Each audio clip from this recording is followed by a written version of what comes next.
Bapak, Ibu, saudara-saudari sekalian yang terkasih, salam damai untuk kita semua. Semoga damai dan kasih dari Tuhan kita Yesus Kristus senantiasa menyertai hidup dan karya saudara-saudari dimanapun berada. Samudra kehidupan kian hari kian bergelora. Di tengah amukan badai dunia, di tengah amukan badai ketakutan dan perihnya hidup yang seakan tidak bisa kita pikul lagi, kita berusaha mencari wajah Allah. Kita berusaha mencari dan menemukan Kristus yang diam di surga. Kita percaya bahwa Dia mendengarkan dan melihat semua jerih payah kita, mendengarkan semua air mata kita. Namun seringkali kita dibiarkan kecewa, seolah-olah kita dikecewakan oleh Tuhan, sebab mungkin doa kita tidak terkabul, atau mungkin derita kita tidak pernah berhenti, atau mungkin ketika kita mencari wajah Allah, seolah-olah kita tidak menemukan apa-apa. Marilah pada hari Minggu Prapaskah yang kedua ini, kita hening sejenak, kita kembali ke hati kita. Kita percaya bahwa Kristus berdiam dengan kemuliaannya di hati kita. Dan mari kita renungkan bacaan Injil suci hari ini.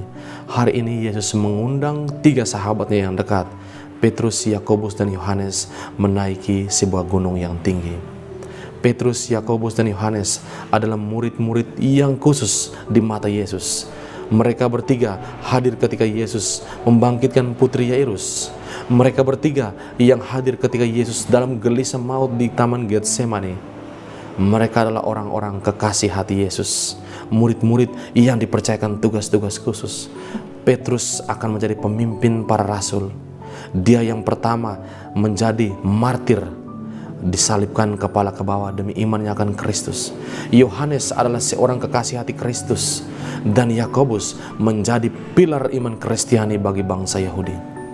Saudara-saudari sekalian yang terkasih, kita semua yang dibaptis, kita semua yang dipanggil dalam iman akan Kristus adalah sahabat dan juga kekasih hati Kristus. Nama kita bukan hanya tertera di dalam mulutnya, tetapi semua namamu ditulis dan diberikan tempat dalam hatinya yang Maha Kudus. Kita tidak jauh dari Dia, sebab Dia, Sang Allah, sangat dekat dengan kita. Dan pada peristiwa hari ini, Yesus yang sedang berdoa berubah wujud, metamorfosa, artinya berubah kepada wujud yang lain yang lebih mulia. Badannya bercahaya, dan di sana Ia berada bersama dengan 2 tokoh besar dalam sejarah keselamatan umat Israel, yaitu Musa dan Elia. Musa adalah seorang nabi besar dalam bangsa Israel yang memberikan Taurat. Elia adalah seorang nabi yang luar biasa yang memurnikan umat Israel. Iman Israel yang kemudian sudah tercampur dengan iman-iman agama lain dimurnikan kembali oleh Nabi Elia. Bapak, Ibu, saudara-saudari sekalian, Yesus yang berubah wujud menjadi mulia berbicara dengan 2 nabi besar dalam perjanjian lama. Dan kemuliaannya itu hanya bisa terlihat dalam suasana doa. Bapak, Ibu, saudara-saudari sekalian, seringkali kita mencari wajah Tuhan. Kita berusaha untuk melihat kemuliaan Kristus. Seperti apakah Kristus? Kita mencari jawaban atas semua pertanyaan dan penderitaan kita. Namun lihatlah, jawabannya Tuhan berikan kepada kita hari ini, yakni bahwa hanya dalam doa sajalah kita mampu bersua Kristus yang sebenarnya. Hanya dalam perayaan Ekaristi dan doa bersamalah kita mampu melihat Kristus menurut siapa sebenarnya Dia. Kemuliaan Kristus hanya bisa dirasakan lewat doa. Semua teori membantu kita, semua perkataan orang akan membantu kita merenungkan Kristus. Namun hanya di dalam doa, ketika engkau bersujud di hadapan Kristus yang mulia, ketika engkau merenungkan sabda Allah dan menerima tubuh dan darah Kristus, di sanalah engkau akan merasakan, mengecapi, dan menikmati indahnya kehadiran Kristus.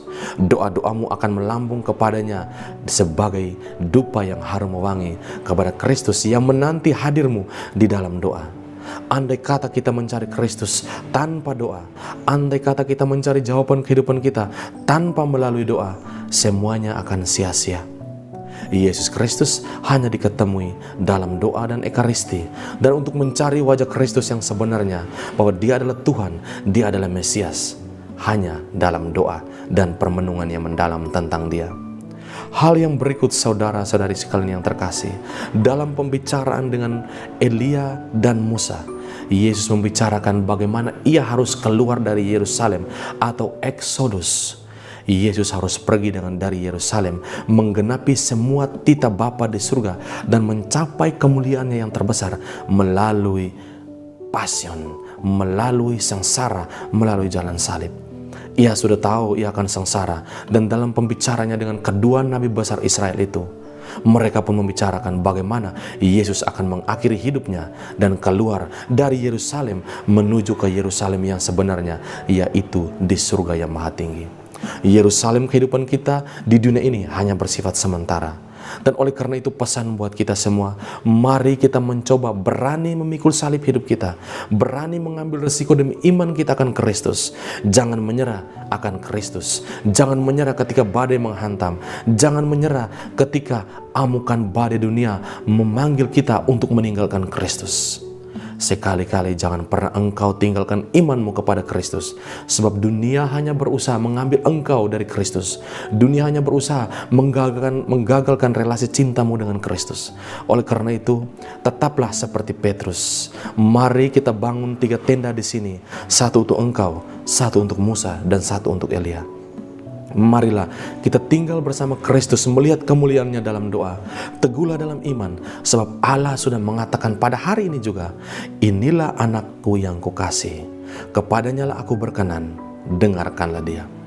Kepadanya lah aku berkenan adalah pengukuhan bahwa kekuatanku adalah kekuatannya, milikku adalah milik Kristus. Segala sesuatu yang dimiliki Bapa, yang dikuasai Bapa, diserahkan dan dipercayakan kepada Kristus.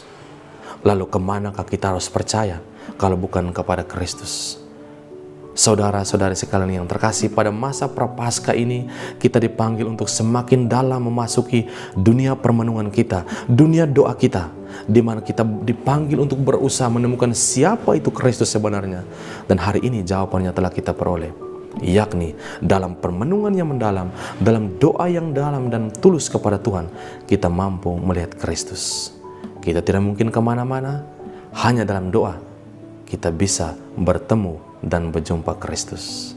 Mari kita renungkan bersama dan semoga Tuhan memberkati kita semua.